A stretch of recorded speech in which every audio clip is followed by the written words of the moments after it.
और जिस तरीके से लगातार भारत जो है वो जवाबी कार्रवाई भी कर रहा है और बहुत अच्छी तरीके से आपने ये समझाया मौसीम, क्योंकि हर एक भारतीय के लिए ये समझना बहुत ज़रूरी है। सोशल मीडिया पे न जाने किस तरीके के पोस्ट जो है, तस्वीरें जो है, खबरें जो हैं वो एक दूसरे को सर्कुलेट की जा रही है, वायरल हो रही है। इसलिए एक एक बारीकी समझना और समझाना ये बहुत ज़रूरी था।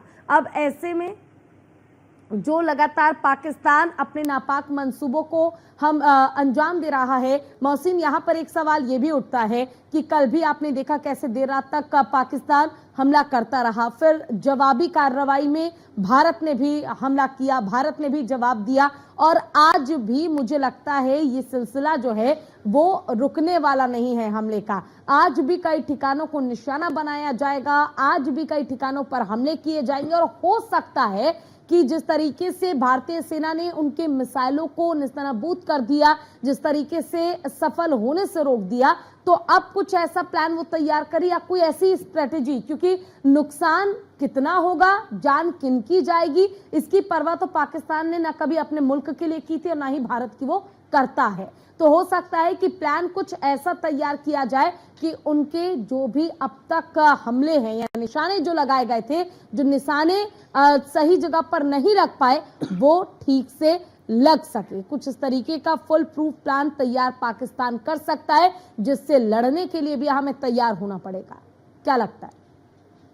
देखिए, बिल्कुल जाहिर तौर पर पूजा, आपने बहुत वाजिब सवाल पूछा और आपने बिल्कुल सही कहा है कि ऐसा नहीं है कि पाकिस्तान भी चुप बैठेगा। हो सकता है कि वो भी जो है अब प्रतिक्रिया पर कोई क्रिया करने की कोशिश करेगा, और चूंकि अब तुर्की से जो है कार्गो शिप भी पाकिस्तान पहुंच चुका है तो उस पर भी वो उछलने की कोशिश करेगा। तो वो कोई ऐसी रणनीति बना सकता है, क्योंकि अभी तो फिलहाल उसकी स्थिति ऐसी हो गई कि अब हाथ पर हाथ धरे बैठा है, क्योंकि उसे समझ ही नहीं आ रहा है कि उसे करना क्या है। जितने भी उसने शहरों को निशाना बनाने की कोशिश की, हमला करने की कोशिश की, उन हमलों को नाकाम कर दिया गया। उस नाकाम होने के बाद में अब वो कहते हैं ना कि खिसियानी बिल्ली खंबा नोचे, अब करे तो करे क्या पाकिस्तान, क्योंकि पाकिस्तान के पास अब जो हड्डी उसने ये पकड़ी है ना आतंकवाद की, ना तो वो निगलते बन रही है ना वो उगलते बन रही है। तो पाकिस्तान अब बिल्कुल बीच में आकर मझधार में फंस चुका है। लेकिन जहां तक बात करते हैं हम हिंदुस्तान की, तो आप देखेंगे पूजा की बहुत ही पूरी प्लानिंग के साथ, पूरी स्ट्रेटेजी के साथ जो है भारत लगातार पाकिस्तान को जवाब दे रहा है। भारत खुद से शुरुआत नहीं कर रहा है। हम यहाँ फिर अपने दर्शकों को बता दें कि भारत कभी शुरुआत नहीं करता है युद्ध की। भारत नहीं चाहता है कि युद्ध के हालात पैदा हो, ना भारत ने कभी चाहा है। जितने भी अब तक पाकिस्तान से युद्ध हुए वो सब की शुरुआत पाकिस्तान ने की है, और इसमें भी अब पाकिस्तान बार बार उसकी रह कर उसकी शुरुआत कर रहा है। तो उस पर करारा जवाब जो है वो भारत जो है पाकिस्तान को दे रहा है, और तो पूरी स्ट्रेटेजी तैयार की गई है। मुझे याद आता है पूछा कि जब 2019 का लोकसभा चुनाव था तो मैंने मैनिफेस्टो देखा था भारतीय जनता पार्टी का, उसमें जो जो वादे किए गए थे, अब मैं फ्लैशबैक में जाता हूँ तो मुझे वो दिखाई देते हैं कि जितने वादे मैनिफेस्टो में किए गए थे वादे भी पूरे होते हुए नजर आ रहे हैं। और उसमें एक बहुत बड़ा वादा किया था मोदी सरकार ने, जब आने से पहले जब अपना मैनिफेस्टो जारी किया था कि हम पीओके लेकर रहेंगे। पीओके से पहले उसमें जिक्र था धारा 370 को हटाने का। जम्मू कश्मीर से धारा 370 को हटाया गया, वहां पर तमाम जो एक लोकतंत्रात्मक व्यवस्था है उसको बहाल किया गया।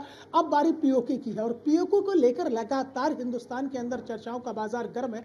और जिस वक्त पहलगाम का आतंकी हमला हुआ था उसके बाद में जब देश पूरे गुस्से में था, पूरे उबाल में था, तो देश यही मांग कर रहा था कि अब कुछ ऐसा होना चाहिए, कुछ बड़ा होने वाला है, कुछ बड़ा होने वाला है। तो वो कुछ बड़ा होने की जो एक तस्वीर थी वो अब नजर आनी शुरू हो चुकी है। इससे पहले जब मैं बात कर रहा था और पूरे एक मैप के जरिए समझा रहा था कि पीओके के 70 किलोमीटर के दायरे में आप चले आते हैं, जहां मुजफ्फराबाद में आप तमाम आतंकी संगठनों के उन ठिकानों को पूरी तरह से नेस्तनाबूद कर देते हैं।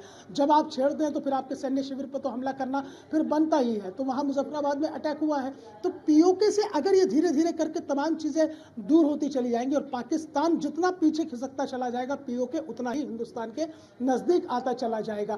तो हर इंसान के जहन में वो सवाल तैर रहा है, आंखों में वो सपना भी घूम रहा है कि कब पीओके हमारा होगा। कहीं ऐसा तो नहीं है कि इस बार जो है पूरी तरह से ही पीओके पर चढ़ाई कर दी जाए, पीओके को अपने अंदर शामिल कर लिया जाए। तो स्ट्रेटेजी दोनों ही देशों की पूरी तरह से तैयार है। पाकिस्तान कोशिशें तो कर रहा है, लेकिन कोशिशें उसकी नाकाम हो रही है। और कोशिशें नाकाम हो भी क्यों ना, क्योंकि ये हिंदुस्तान की फौज है, ये इंडियन आर्मी है, जिसके अंदर जो जोश, जज्बा, जुनून, हौसला, हिम्मत और ताकत है वो किसी देश की ऐसी सेनाओं की और किसी देश की ऐसी सेनाओं के पास नहीं है।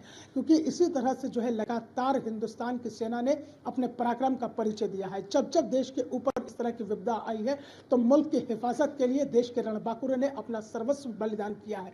देश के रणबांकुरों ने माँ भारती की बलिवेदी को सबसे ऊपर रखा है, माँ भारती को सबसे ऊपर रखा है। तो माँ भारती की तरफ अगर किसी का हाथ बढ़ेगा तो यह हिंदुस्तान की सेना है, उस हाथ को धड़ से, उस हाथ को बिल्कुल जड़ से अलग करना भी जानती है। तो तमाम तरह की ये तस्वीरें हैं, तमाम तरह की चीज़ें हैं कि अगर युद्ध के हालात बनते हैं या फिर अभी जैसा आप जिक्र कर रही थी पूजा अभी कुछ देर पहले कि हो सकता है कि ये सिलसिला अभी आगे जारी रहे, तो ये सिलसिला तो अभी धीरे धीरे जारी हो रहा है, बिल्कुल धीरे-धीरे चल मौसी, रहा है। लौटूंगी आपके पास।